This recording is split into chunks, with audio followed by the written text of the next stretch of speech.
Hello friends, இன்னைக்கு நம்ம சேனலில் என்ன டாபிக் பார்க்க போகிறோன்னு பார்த்தீங்கன்னா, இன்று பார்த்தீங்கன்னா அக்ஷய திருதியை நாளுங்க.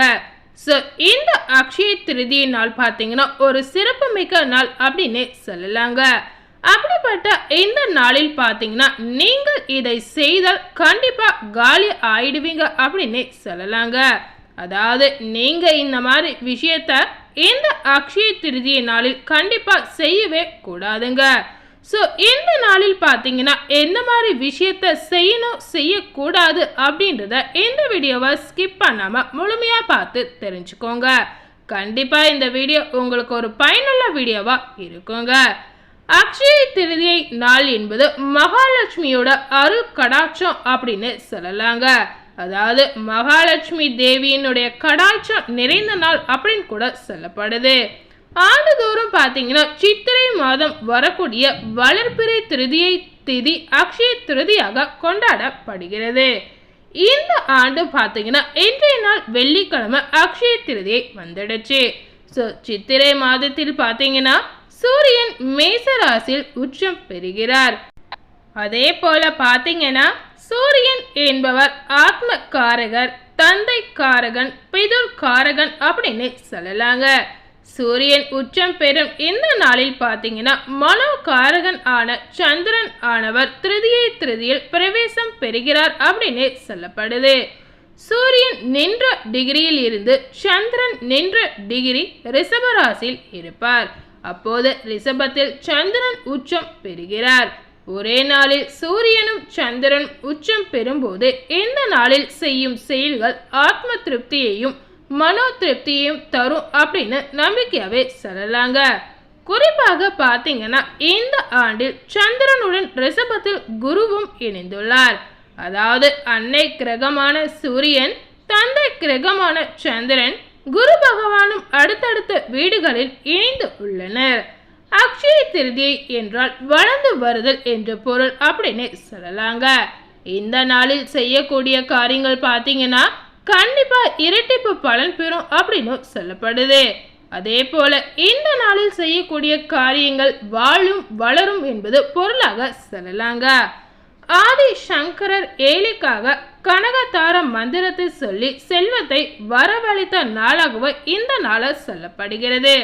அப்போது பார்த்தீங்கன்னா கூரையை பீத்து கொண்டு தங்கம் ஏழை வீட்டில் கொட்டியதாக ஐதீகமாகவே சொல்லலாங்க. பிச்சாண்டவர் வடிவில் பார்த்தீங்கன்னா இருந்த சிவபெருமான் மீது இருந்த பிரம்மராட்சன் பிடியை நீக்கிய நாளாகவும் அக்ஷய திருதியை நாள் சொல்லப்படுது. இந்த நாளில் தாங்க அன்னலட்சுமி பிச்சாண்டவருக்கு அன்னம் பாலித்த நாளாக உள்ளது. பாண்டவர்கள் வனவாசத்தில் இருந்த நேரத்தில் பார்த்தீங்கன்னா அக்ஷய பாத்திரம் கிடைத்த நாளாக இந்த அக்ஷய நாளை சொல்லலாங்க. ஸோ இந்த அக்ஷய திருதியினால எந்த மாதிரி விஷயத்த செய்யக்கூடாது அப்படின்றத முதல்ல தெரிஞ்சுக்கோங்க. இந்த அக்ஷய திருதியை நாளில் பார்த்தீங்கன்னா கண்டிப்பாக கடனே வாங்கக்கூடாது.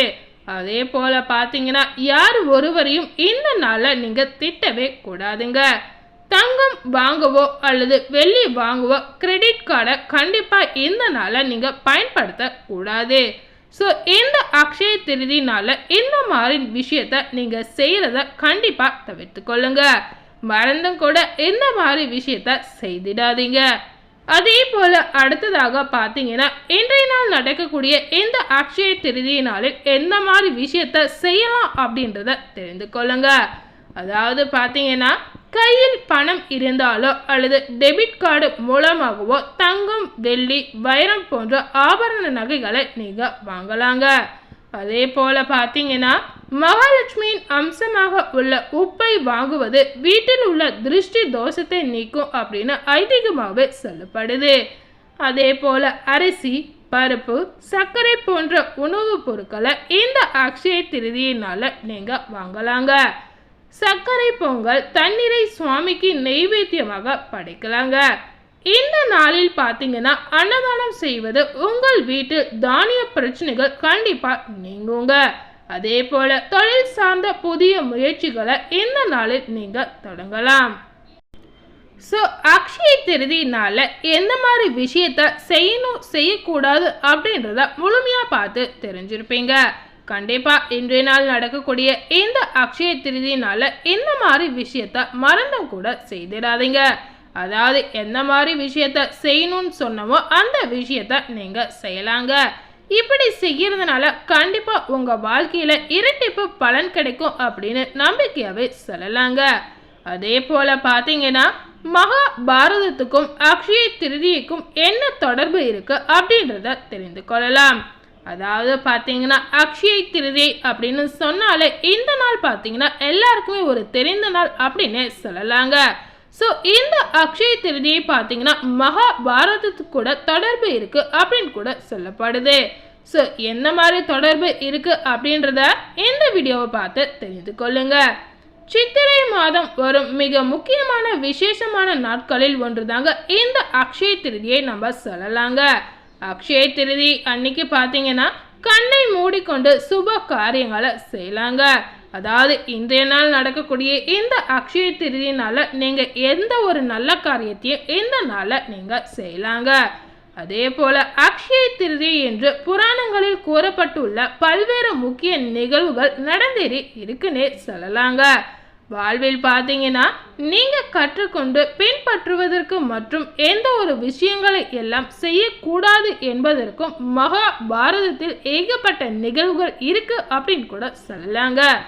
மகாபாரதத்திற்கும் அக்ஷய திருதிக்கும் மிக நெருங்கிய தொடர்பு நிறையவே இருக்குன்னே சொல்லலாங்க. ஸோ இதை பற்றிய முழு விவரங்களை இந்த வீடியோ பற்றி தெரிந்து கொள்ளலாம்.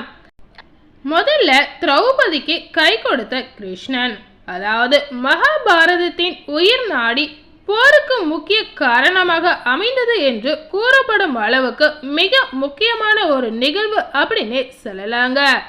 நிறைந்திருக்கும் அரசவையில் திரௌபதியை அவமானப்படுத்தும் விதமாக நிகழ்ந்த துகிலிருப்பு நிகழ்வை சொல்லப்படுது. அதாவது பார்த்தீங்கன்னா யாருமே உதவி செய்யாத மற்றும் உதவி செய்ய முன்வராத நிலையில் திரௌபதிக்கு கை கொடுத்த ஒரே நபர் யாருன்னு பார்த்தீங்கன்னா கிருஷ்ணருங்க. கிருஷ்ணரின் சக்தியால் துச்சாதனன் சேலையை இழுக்க இழுக்க அது நீண்டு கொண்டே வந்ததுங்க. அதாவது உலகமே கைவிட்ட நிலையில் கண்ணன் பாஞ்சாலிக்கு கை கொடுத்த நாள் தாங்க இந்த அக்ஷய திருதி என்பது சொல்லப்படுது. அதே போல இந்த அக்ஷய பாத்திரம் கிடைத்த நாள் அப்படின்னு சொல்லலாங்க. மகாபாரதத்தில் பஞ்ச பாண்டவர்கள் மற்றும் திரௌபதி ஆகிய அருளும் வனவாசம் சென்றிருந்த காலகட்டத்தில் பார்த்தீங்கன்னா முனிவர்களுக்கு உணவிட ஏதுமே இல்லாத நிலையில் என்ன செய்வது என்று இக்கட்டான சூழ்நிலை இருந்ததுங்க. கிருஷ்ணர் திரௌபதிக்கு வழங்கிய பரிசுதான் இந்த அக்ஷய பாத்திரத்தை சொல்லப்படுது. இந்த அக்ஷய பாத்திரம் பார்த்தீங்கன்னா அக்ஷய திருதியை நாளன்று வழங்கப்பட்டது அப்படின்னு சொல்லலாங்க. இந்த அக்ஷய பாத்திரத்தில் அல்ல குறையாத உணவு இருந்து கொண்டே இருந்திருக்கும். அக்ஷய பாத்திரத்தில் இருக்கும் உணவு என்றுமே தீரவே தீராது அப்படின்னு சொல்லப்படுது. மாறுபட்ட கோணத்தில் பார்த்தீங்கன்னா பஞ்ச பாண்டவர்கள் வனவாசத்தில் இருந்த காலத்தில் சூரிய பகவான் தர்மனுக்கு அக்ஷய பாத்திரம் வழங்கியதாக சொல்லப்படுது. அதே போல பார்த்தீங்கன்னா மகாபாரத போர் முடிவுற்ற நாளையும் இந்த அக்ஷய திருதியை நாள சொல்லலாங்க. பல ஆயிரம் வீரர்கள் உயிர் தியாகம் செய்த மிகப்பெரிய புராண மகாபாரத போர் 18ஆம் நாள் அக்ஷய திருதி அன்று நிறைவடைந்தது அப்படின்னு சொல்லப்படுது. மகாபாரத காப்பியத்தை வேத வியாசர் சொல்ல விநாயக பெருமான் எழுத துவங்கியது இந்த அக்ஷய திருதி நன்னாளில் அப்படின்னு சொல்லப்படுது. அக்ஷய திருதி அன்று பார்த்தீங்கன்னா இக்கட்டான சூழ்நிலையில் ஏதேனும் ஒரு வழியில் உதவி கிடைக்கும், அது வாழ்க்கையை அடுத்தடுத்த கட்டத்திற்கு முன்னேற உதவும் அப்படின்னு சொல்லலாங்க. அதே போல நீண்ட நெறிய போராட்டங்களுக்கு அக்ஷய திருதி நன்னாளில் நல்ல முடிவு கிடைக்கும், அதிலிருந்து வாழ்க்கை சுபிட்சமாக மாறும் அப்படின்னு சொல்லப்பட்டது. மும்மூர்த்திகளில் மகா விஷ்ணுவின் அம்சம் கொண்ட மகாவிஷ்ணு பல்வேறு காலகட்டங்களில் பலருக்கு கை கொடுத்த உதவிய இந்த அக்ஷய திருதியை அந்நாளில் மகாலட்சுமி மற்றும் மகாவிஷ்ணுவை வழிபடுவது வாழ்வில் இருக்கும் கஷ்டங்களை போக்கி மகிழ்ச்சியான செழிப்பான வாழ்வை தரும் அப்படின்னு சொல்லப்படுது. ஸோ இன்னைக்கு நம்ம சேனல்ல அக்ஷய திருதி நன்னாளில் எந்த மாதிரி விஷயத்த செய்யணும் செய்யக்கூடாது அப்படின்றத தெரிஞ்சிருப்பீங்க.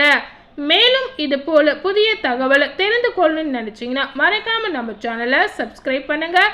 அதே போல் பக்கத்தில் இருக்கக்கூடிய பெல் பட்டனையும் கிளிக் பண்ணிவிடுங்க. தேங்க்யூ.